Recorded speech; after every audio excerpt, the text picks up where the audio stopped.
There we go, and welcome to Travis Tavern Talk, where we're going to be discussing cyberpunk and archaeology, specifically where it relates to my two books, The Talon Agency and Silver and Smith and Jazier's Light. I want to say hello to Sarah and everybody else who's joining me. Good to see you. Thank you for popping in. I see you got your drink. Raise your glass to me.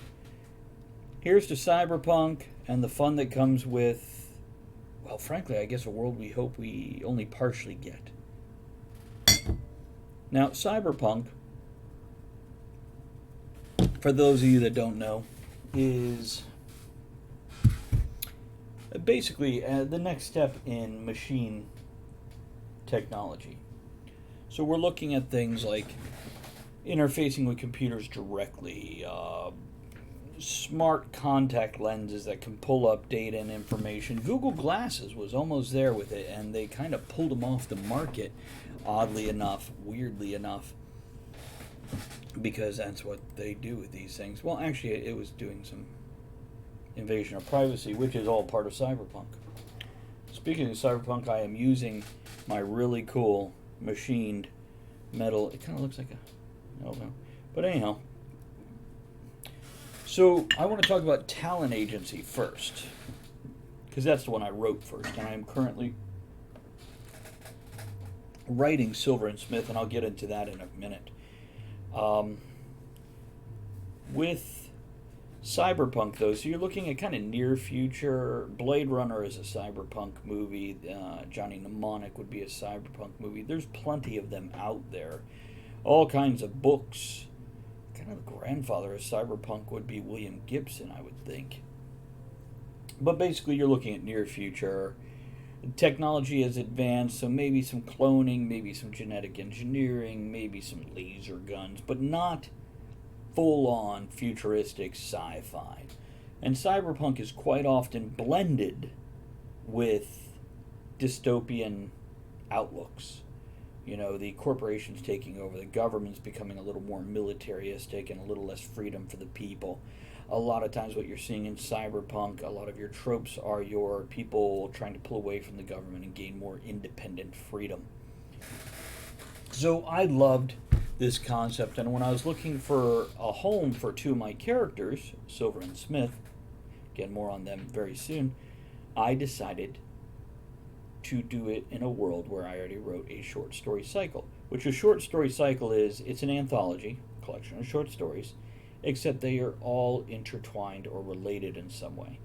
So for example, if you read a book on Sherlock Holmes was actually just a collection of short stories. But they refer to previous short stories, so they were kind of in chronological order, etc. Well, I did that with Talon Agency, but my concept for Talon Agency was, and part of me, I'm going to step back here and get a pipe cleaner. My concept for Talon Agency was the birth of superheroes. But we're not talking about Superman and Thor and all these super powerful beings, but more like the Captain America and Daredevil level, the Batman level, where this could happen. But I wanted actual superpowers, not just like Daredevil has a superpower. Batman does not. Batman just has some kick-ass gear and a lot of training.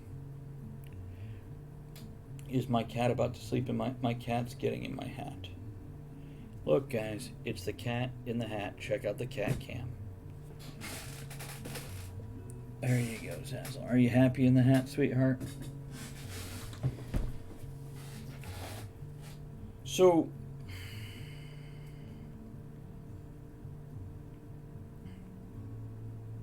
I'm watching for another cat to get up.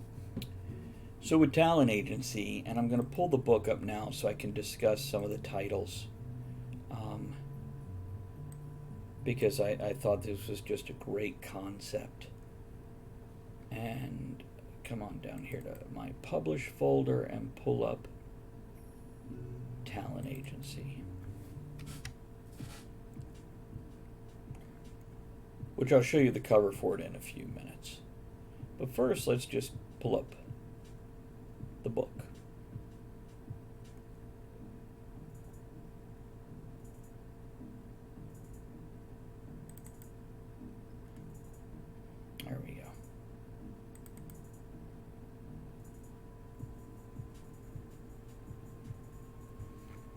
So in this book, I put, I think it's about a dozen stories. 1, 2, 3, 4, 5, 10 stories.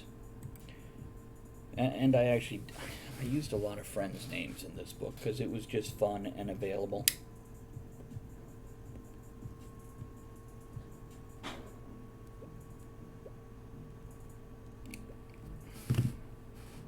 And it wasn't even friends that support my writing any more than going, oh, you write.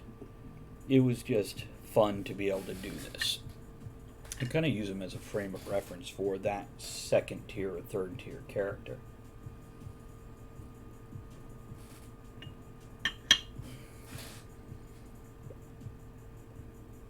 One or two did get a first tier character, like this first story, Smoke and Cinder. This is about somebody who has been modified with nanotechnology.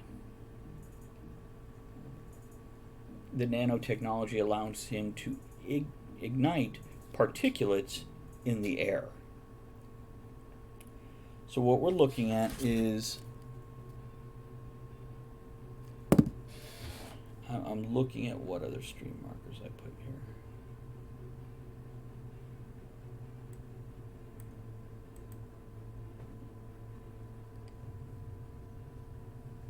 Okay.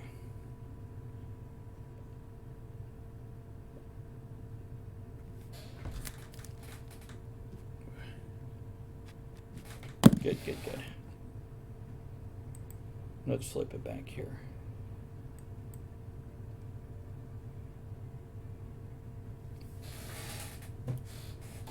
So he can ignite particulates in the air, creating smoke and smoldering items. Doesn't mean he can shoot fire.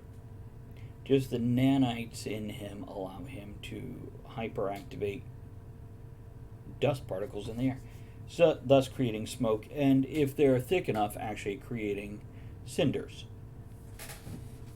So what you would see flying up from a fire. And what ties this whole book together is the T.A.L.O.N agencies. T.A.L.O.N agency, see if I can remember it off the top of my head. I think I was smart enough to put it on the back cover. So, or maybe I wasn't.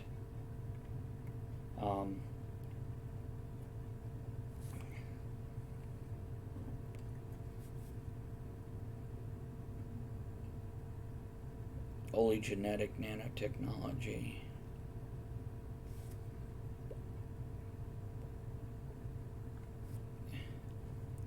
Technological alteration. Oh, jeez.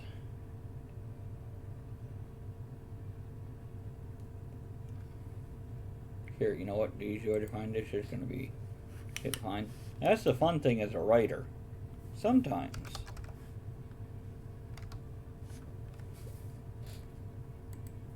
you forget what you wrote. Tactical Analysis Logistics Oleogenetics Nanotechnology Agency. That's the T.A.L.O.N agency. Tactical Analysis Logistics Oleogenetics Nanotechnology. So I have a government group who's looking to create superheroes, is what it boils down to. And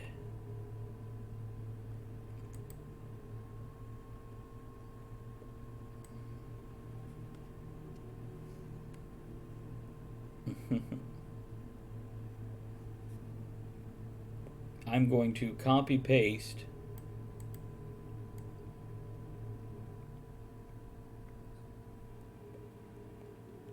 a little paragraph here, and I'm going to read it to you guys.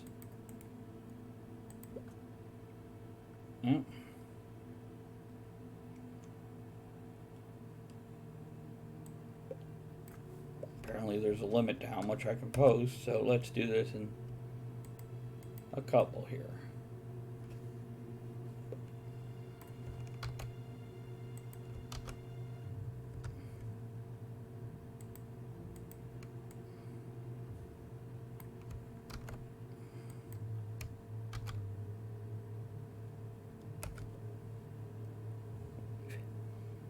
They call the ABNs deviants or chimeras, depending on which side of the issue they fall on, Chimera if they still believe in fairy tales and want something wondrous to appear in this world. Deviants if they tend to believe in hell and brimstone, because it still sounds like a logical word with scientific backing, but is just a sidestep away from being the devil.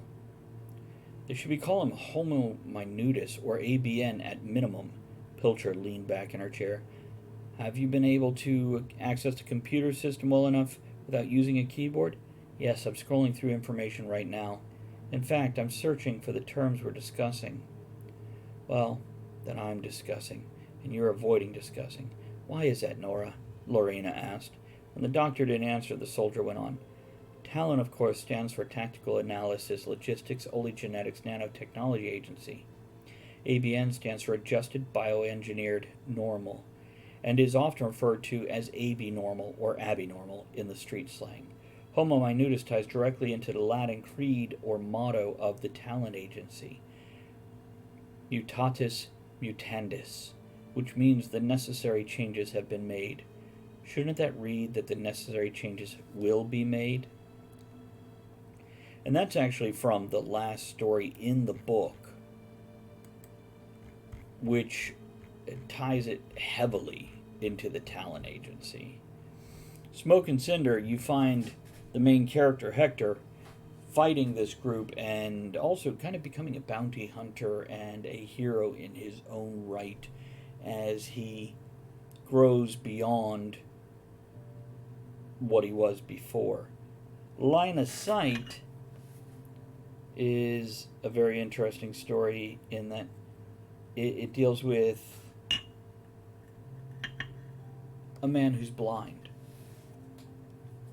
but he can see through other people's eyes that are in line of sight. They have to be within direct sighting distance, and he can actually possess them, not to control their actions, but to see through their eyes. Now, this is actually the story of a villain, as this blind man, creates this issue in a crowded shopping mall. The Haunt, this is somebody who can create ghosts, which goes great until he figures out that this time it didn't go away. It stayed. So, and he was using this as a blackmail technique. Basically, he would install ghosts somewhere, pop in there, get rid of the ghost that he created, well, until it wouldn't go away. That's the Haunt. The fourth story, Eater of the Dead, is a person who basically returns to the source, God, the entity beyond our world, and keeps being sent back into other bodies that have been declared dead or dying to be a super assassin. And it's that story as the T.A.L.O.N agency has realized that this person is doing this and starts pursuing them.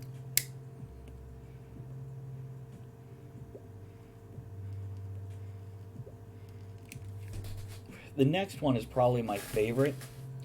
Either Smoke and Cinder, the first one, or the next one, Vigil, is my favorite. This is about a single mother, a black woman who gets sick and wakes up with Captain America type superpowers, heightened reflexes, strength, healing, etc.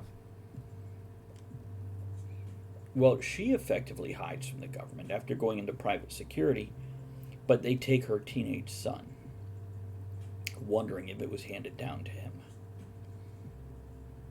And she has to rescue him. Sleeper Cell ties the Truod mythology from my other books into this, basically showing how they have manipulated events throughout time and history. Bad Luck Jimmy is about a man who was bullied his whole life, very much a mama's boy, and how he has now come into these powers, and even though he was bullied and abused his whole life, he goes the other way and turns to helping people. Royal Flush is about a son of a royal house, a ruling house in the world. Nobility. Could be England, don't know. But basically he gets some superpowers and he gets caught up in a scheme with a woman who is a little. Oh, is Fatal Attraction too old of a reference? A little Fatal Attraction with him. And how he takes care of that. Then we have Stillborn, which is about a woman whose blood creates people to go into vampiric-like frenzies. But she's a little old lady, and she seems to be aging normally. But there's a twist to that. Then the final story, the 10th story, is Fear the Reaper, which is where I take an agent of the T.A.L.O.N agency as they are using her to hunt down these other people. I really enjoyed writing this book. It was interesting tying the stories together with a thread. And it's a shame that I haven't gotten more copies out there to people, because I am pleased with this work, much more than some of my earlier work. I love my earlier work, but I feel like this work could be the beginning of so much more. So the way this ties into cyberpunk is all of this. It is borderline cyberpunk, borderline dystopia, etc. And just exciting and fun and all that good stuff. I love this idea of creating super beings, superheroes, super villains, as well as the dark foreboding shadow of the government hanging over all things and threatening our way of life as we know it, but also as we hope it to be, which are very two different things. Some of us have very unrealistic views of what the world is really like.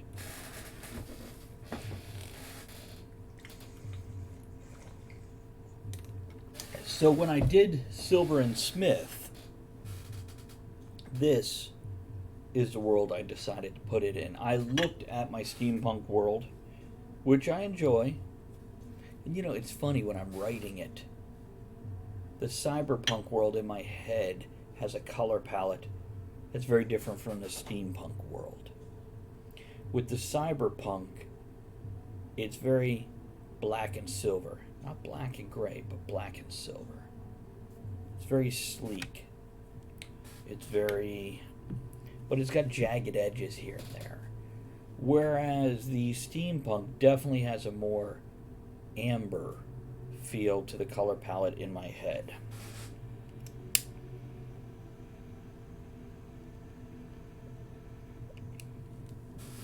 Now, I did debate on taking Silver and Smith and moving them from steampunk, where I originally had conceived their characters, and move them into dieselpunk instead, and decided against that. Instead, I looked at our modern era and went, yeah, I like the modern era, but why don't I just move it a couple decades forward? Let's drop it somewhere between 2030 and 2050. This lets me play with James Bond-like devices and all that good stuff. It lets me do a lot more sci-fi-ish type stuff. Now, here's the thing about sci-fi. You can look at when I grew up in the 80s versus now. Let's say 30 years later. Because I'm 47, I'll be 48 this year, so 30 years ago I was 18. And we can see some of the advances we have with the smartphones, and regular people are actually going to outer space now on charter or private flights, public flights. They pay to go. Looking at our TV, our technology, etc., we have seen certain advances, but we still don't have certain other things like flying cars, hoverboards from Back to the Future. And I wanted to do that. I wanted to take that step forward without going to the next level. I just wanted a step or two forward.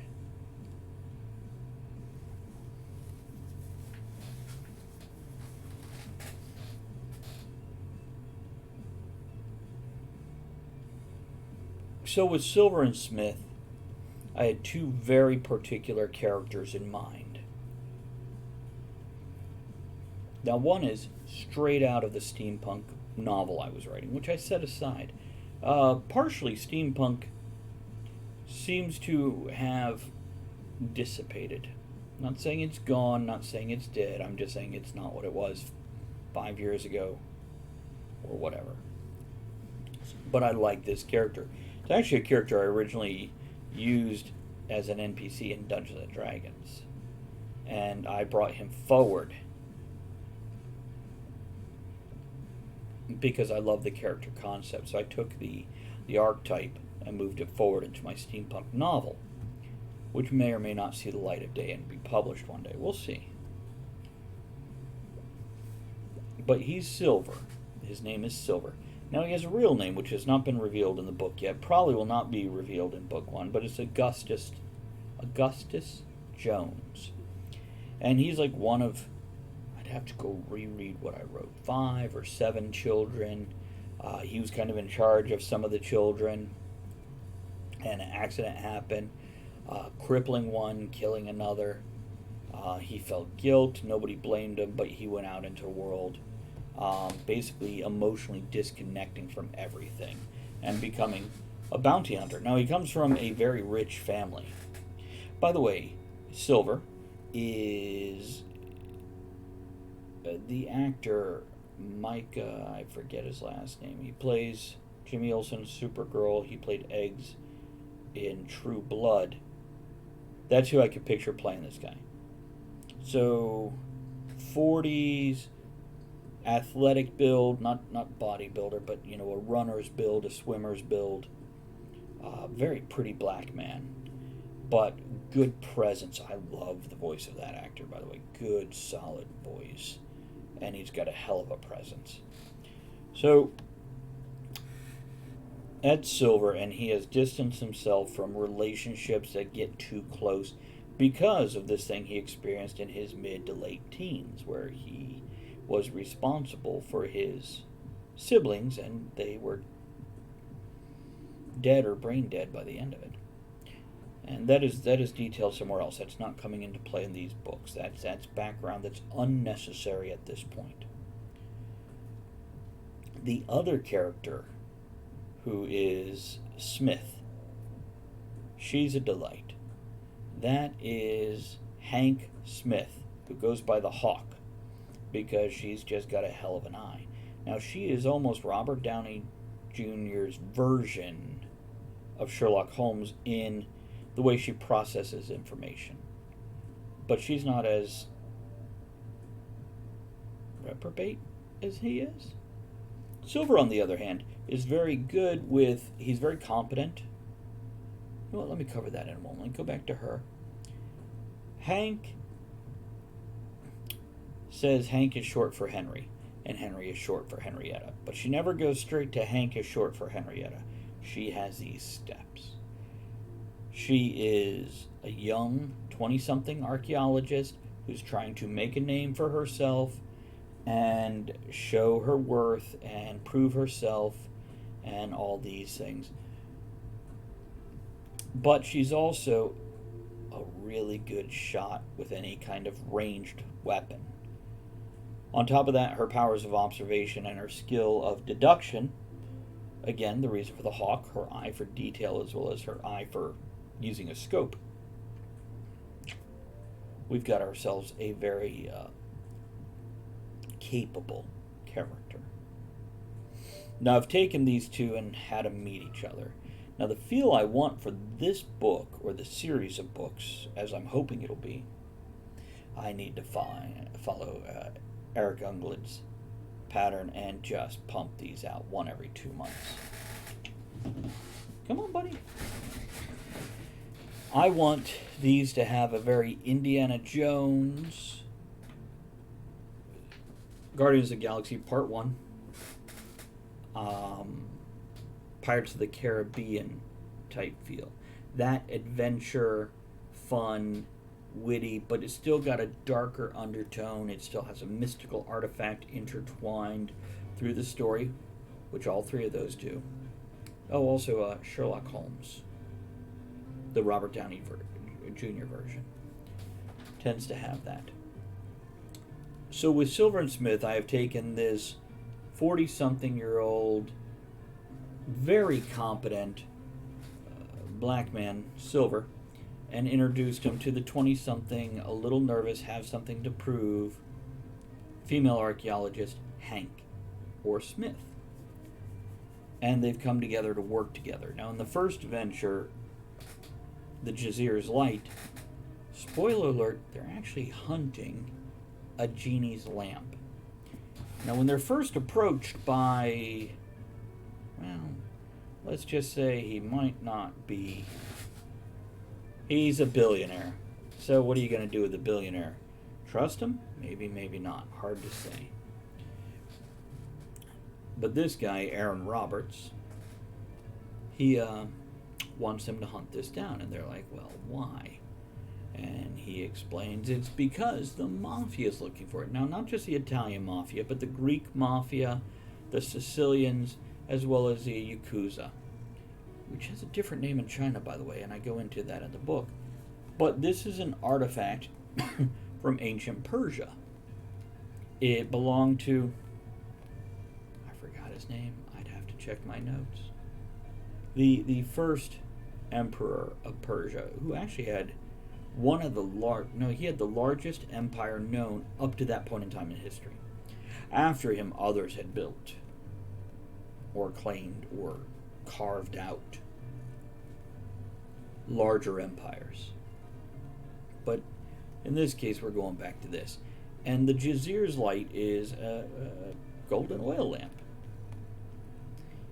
that basically Jazeer stands for victory or emphasis, and of course light being that.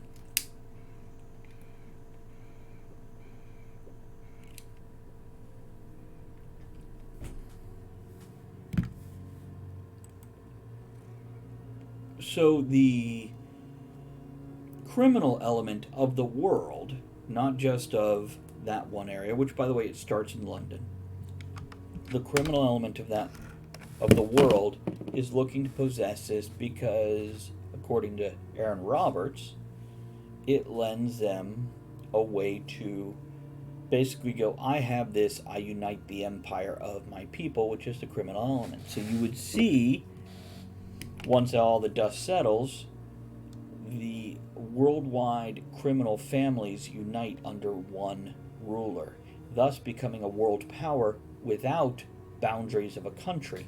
They would become a financial power, affecting the world stock markets and the money and the stability of economies worldwide.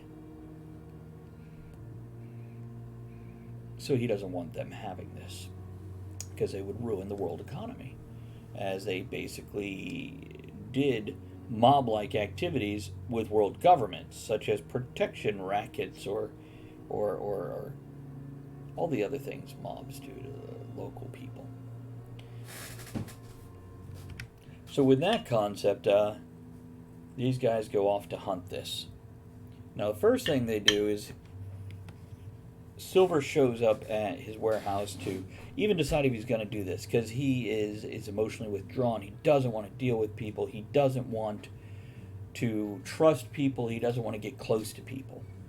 Hank, on the other hand, is really eager to get this done, but she doesn't like this guy. So they're bumping heads from the word go. Well, when he gets back to his warehouse to decide, there's two people waiting for him that's heavily armed.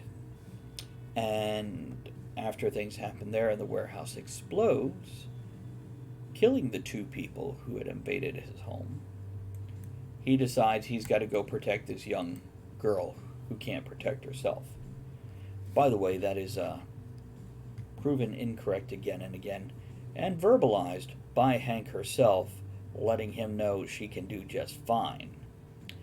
So this is not a knight rescuing a damsel story. No. This is a partner story, as they learn to come at things from different directions and end up working together in the long run.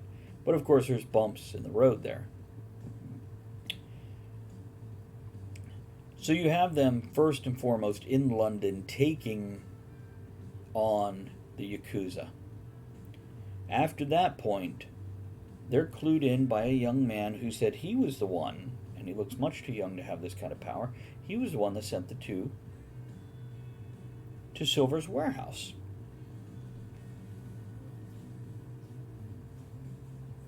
To talk to him, to bring him here. Because he wants them to get it first, before the mafia gets them and before the rich guy gets it.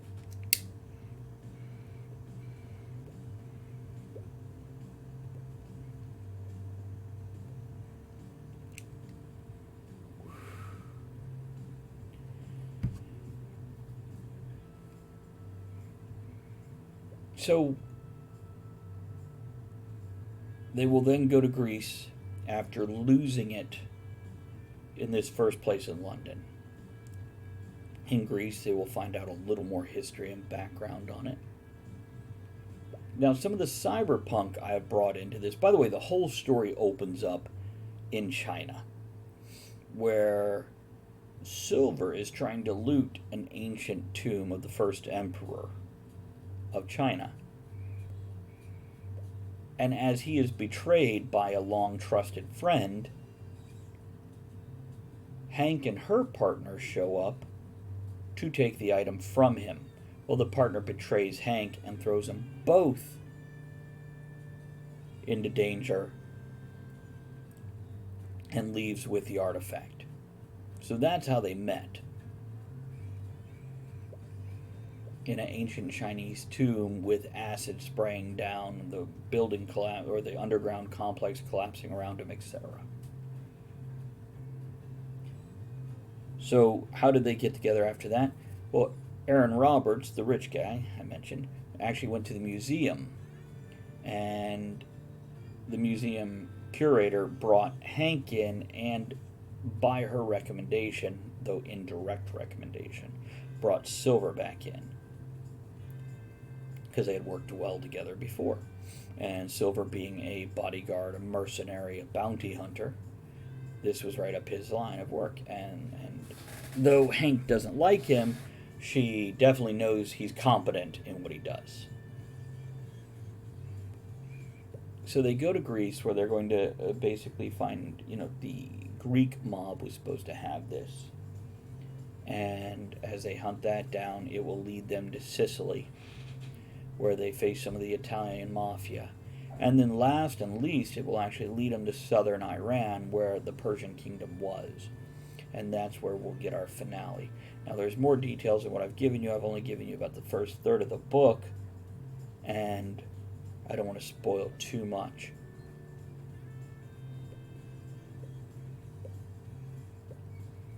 I do want to discuss how, first of all, how these two books are going to connect with each other, because there will be mention of the T.A.L.O.N agency at some point in time, as the T.A.L.O.N agency would not mind having an artifact like this also.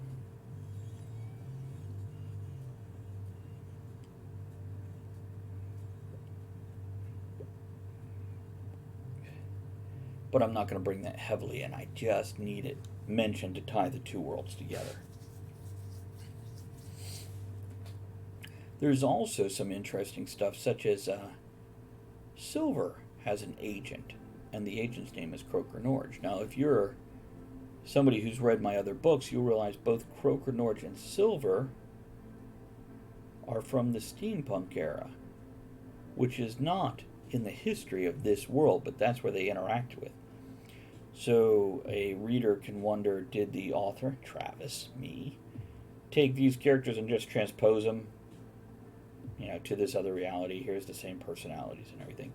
Or did Silver, who refuses to talk about his past and history, actually come from a different time and possibly a different world? And how's that work? Because Silver drops vague mentions of, I'm from further away than you think, or you realize, or something along those lines. And I wanted this element of sci-fi mixed in with the cyberpunk. I want to show there's a bigger world out there, more than just what's in front of us. I don't need to explore it, I just need to hint at it. I just need to gesture in that direction where it hides in the wings or in the shadows. And I think that's enough for it.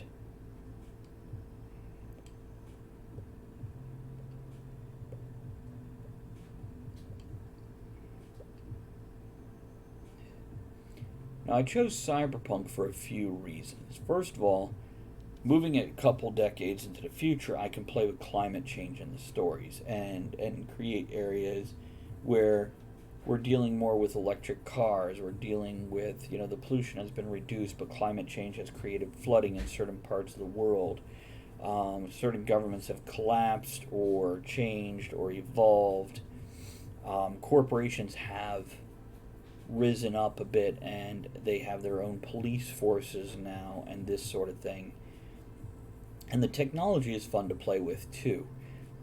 One big thing I'm very hot for, and I won't go on about it too much because I'll take up an extra hour on top of everything else for it. Graphene. Now, graphene is a real thing. Basically, it's a molecule thickness of graphite. So if you took a graphite pencil and you shade in with the side of it on a piece of paper and take a piece of tape and lift it up, you now have however many molecule thick layer of graphite. You do it again and again and again down until it's one molecule thick. Then you have this sheet of graphene. Now, with this technology that they've figured out, first of all, it's hyperconductive to electricity and information. You can create panels that you could roll out like a sheet of film on your windows and they work as solar panels. If we put something the size of a postage stamp in our phone, it would charge in about 45 seconds and keep your phone charged and going for about 3 days of pretty constant use. There's a lot of interesting things about graphene. Also, interesting enough, if you make it 2 molecules thick, it'll stop a bullet. It won't stop a knife, but it'll stop a bullet because of the way the molecules are built. Now, thicker than that, it fails, and thinner than that, it fails. But this could revolutionize keyboards. This can allow us to take our laptop and put it in essentially a sheet of plastic that you could roll up, stuff into your sock. You could also do monitors the same way. So you could have 2 sheets of plastic that you unfold and connect via Bluetooth or whatever, and have a fully functioning computer that's as thick as 2 sheets of paper of plastic. Well, 2 sheets of plastic, but I want you to realize that plastic is as, the same thickness as a sheet of paper. That is a fun and exciting concept for me. I love graphene. I love the concept of it. I love to play with the idea.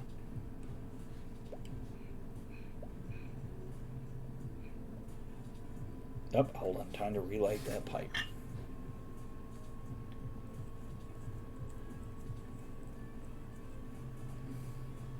Okay, Sarah. That's very cool. It's, busy is good. So are you saying you only sleep 1 hour a day?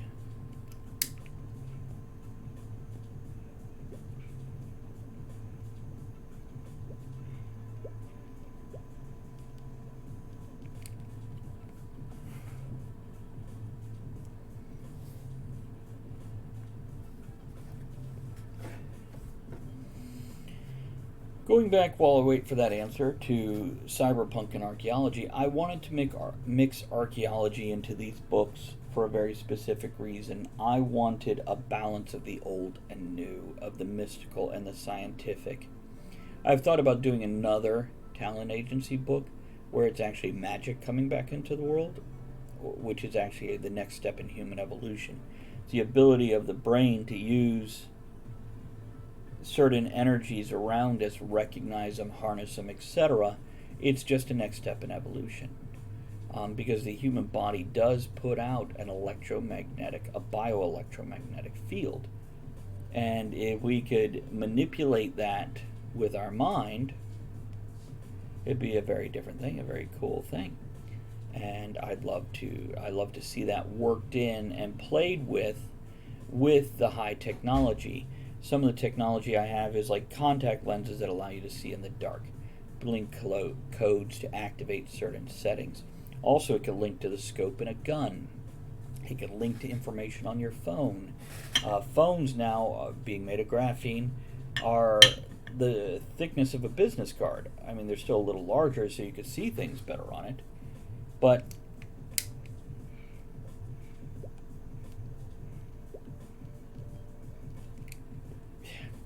it's still a step forward and a step different.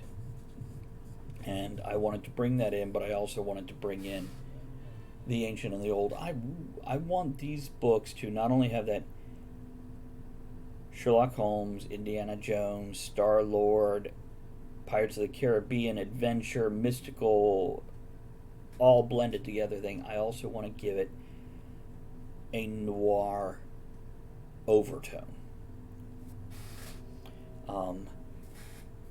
So I want to give it that 1930s detective feel while it's still 100 years in the future of that. Gotcha, sir. Gotcha. Good, good. I'm glad to hear you're getting enough. That's good. It's, I specifically gave Hank the archaeology background because I want her to be more knowledgeable. I don't mind Silver being a little scoundrel-like, a little roguish, but because of his lack of emotional ability to emotionally connect with others, he's not actually very good socially. Whereas Hank, she's climbing the ladder. She has to be pretty good socially. Though she's over enthusiastic, whereas Silver is more laid back, and she is hyper observant, why Silver goes a lot on instinct and gut feeling. So they have very, very opposing points of view and ways of seeing the world, perspective, if you will, which gives them both different insights, but they don't trust each other's insights yet. They haven't worked with each other enough, and that's what this first book is going to unfold as they learn to trust each other a little bit. The Jazir's light, the genie's lamp that they're hunting. Now, I'm debating how much to reveal in this broadcast versus just letting it go until the book comes out. But I don't know, I can hint at it that it is more than just an oil lamp out of history. There's definitely something more tied to it. And I want to tie, that's probably where I'll tie in the T.A.L.O.N agency itself as they hunt for creatures or beings who are beyond human norm, whether they were created by the agency themselves or they're finally recognizing that there is more in the world than just that. You okay there, kitty?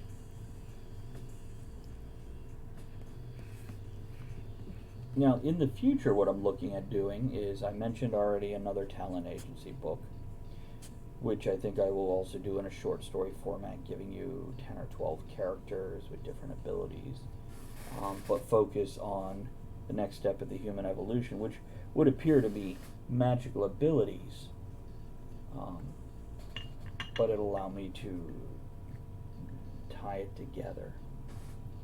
Fish, cuddle. What are you doing? Hey, what are you doing? You don't need those. You need you want to lay on top of giraffe? It makes a good cushion.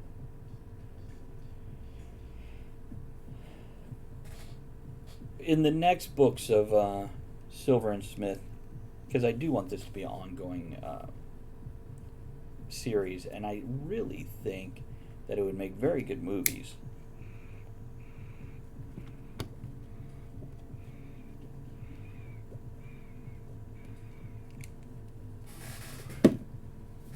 Given the right director and the right actors. And I do have a few actors in mind. I don't have a director in mind. though I do enjoy a few people's work that I'd love to see tied to the project.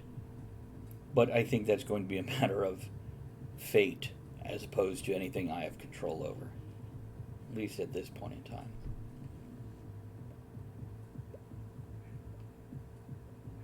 But in the future books, and I have a string of plot ideas written down, which let me back it to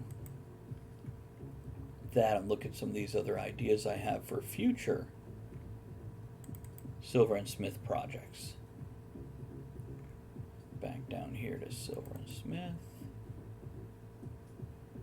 And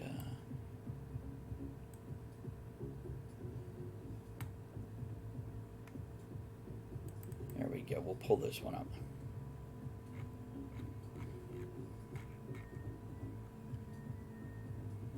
So a few fun things. Oh my god, I don't believe I said I'm going to work that in. Overdrive, what did you give me there? By the way, I tied this in directly to my Marvel game I was running on a stream, which was set in the same era. And I brought in one of the companies that was one of the bad guys there into this book. Bullet trains are big. As we start harnessing more electromagnetic and magnetic abilities and stuff like that, mag rails. I do drop hints for future books showing certain tattoos in this one that will tie into future stuff. Yeah, and I already mentioned Jazeer means emphasis or victory. So the Jazir's light could mean victory's light, or it could mean just a little oomph behind it. It actually will translate to something to do with the genie in the long run. Context is everything when you go to translation. So yeah, we got Greece, then Sicily, and then Persia. And it will be Thessaloniki, Greece, Catania, Sicily, and Shiraz, Iran. And I do have a little map with I'm going to have them travel by map. There's my villain hierarchy, little notes about them. Had to make a spelling correction. I put Argustus instead of Augustus. I believe it's Augustus.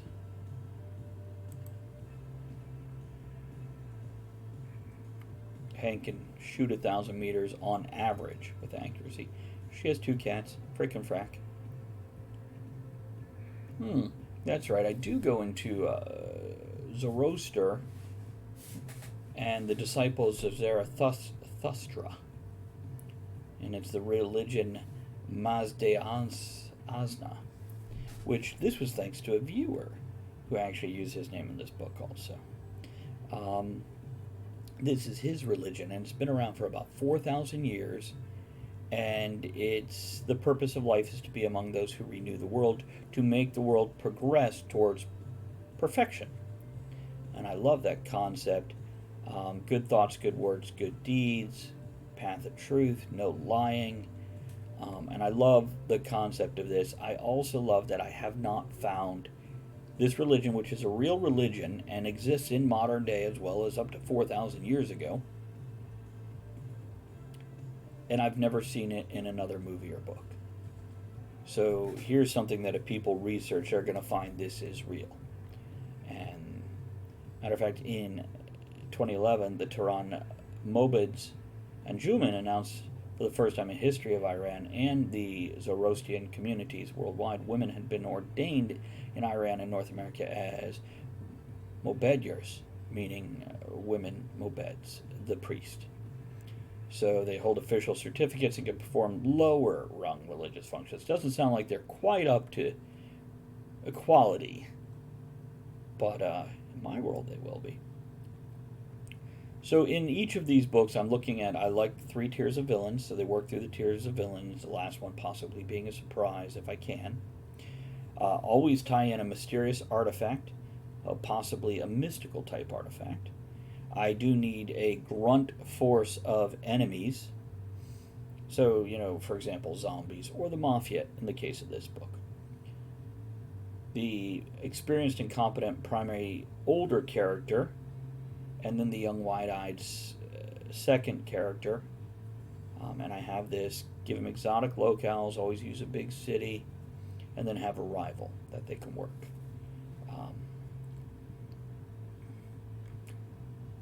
So other books that I have is they find proof in book 2 of a previous technological society on Earth.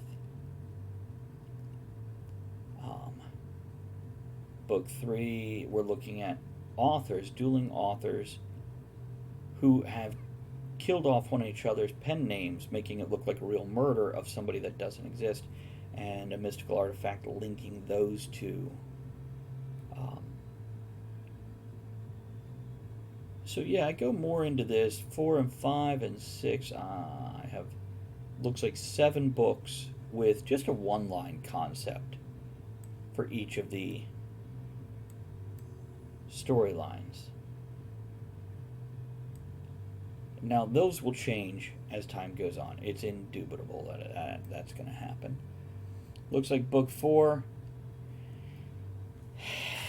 I'm debating on this one because zombies are so overdone. But it's Bring Out Your Dead, emergency response team to collect corpses for organs and zombies and pay big money. So I don't know. They're actually harvesting memory and that sort of thing from these people because information is power. Somebody whose superpower is being forgotten. Not people are unable to remember them.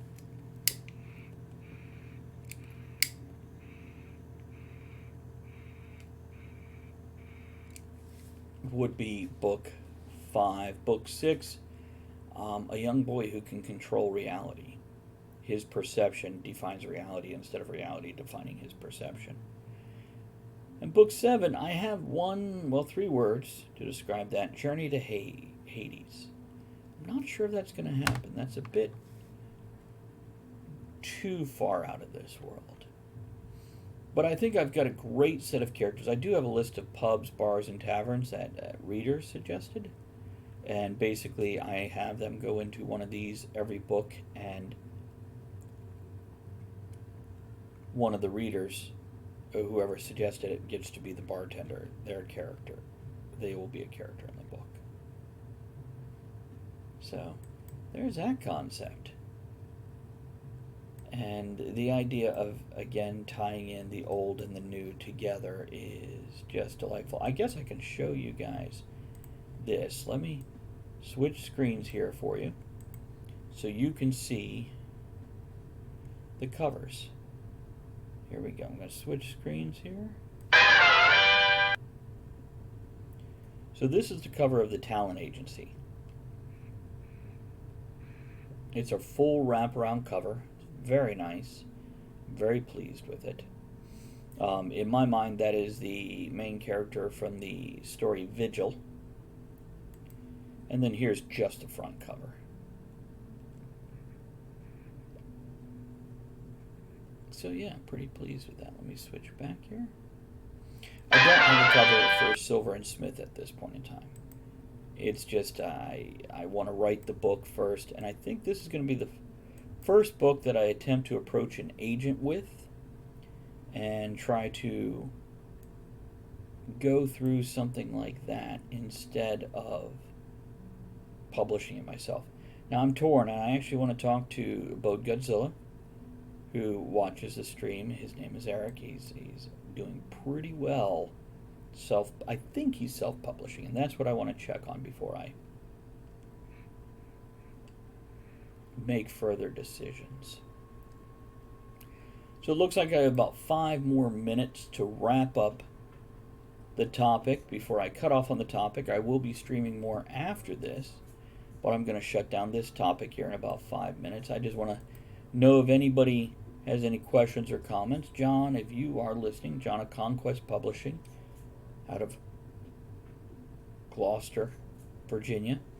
I'm wondering, I know he said he's going to work on a cover for me with his group of people.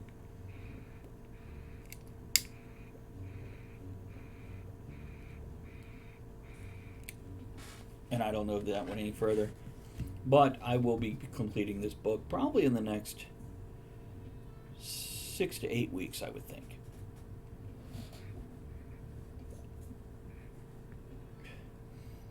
I've got a few other things to work on first, but yeah, I think I will be finishing this up.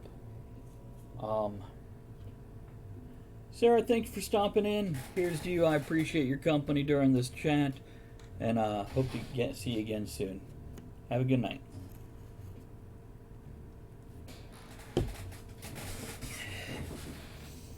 Now, for anybody else here, stick around. We're going to talk a little bit about Hurricane Dorian coming in the next hour. Well, Hurricane Dorian is not coming in the next hour. In the next hour, we're going to talk a little more about Hurricane Dorian and seeing what's going on with that. And a little bit about what we have coming up in our future shows, over the next couple weeks. Don't forget, every Friday night I am doing Total Request Live, where you can request music videos and songs that we'll play during the show and hang out and talk. I am looking at Saturday night comedy, so maybe some dad jokes one Saturday. Actually, a stand-up by me another Saturday. Stand-up comedy, which I'll be sitting down. It'll be sit-down stand-up comedy. And also possibly Twitch Sings, where I will do every song in a different character voice, as opposed to my own voice, because I know the value of my singing, and I think going comedic would be a much better idea than, so that's the concept with that. It's, let me just make sure. Yep, good, we're good. Other than that, tomorrow night, don't forget to join me tomorrow on September 5th. It's a Thursday, as Ed Summers joins me and we discuss naturalism and nudism, compare the differences and how that lifestyle works. Also later in this month on Talk of the Tavern, we have the topic of Spare the Rod, Spoil the Child. 1 week, another week, we're looking at Bigfoot and UFOs, and then also a spiced rum tasting. Ed will be joining me in another week for 100% chance of asteroid strike, which is a scientific fact, and we'll be exploring that next week. Other than that, every Wednesday I will be focusing on one of my books or writer concepts and discussing that with everybody. I do want to thank everybody for joining me for this one, and I look forward to seeing you guys at other broadcasts. And if you're watching this on the rerun, make sure you check out the live stream also. It'll be worth it. Okay, guys, I'm gonna wander this over to here, and I will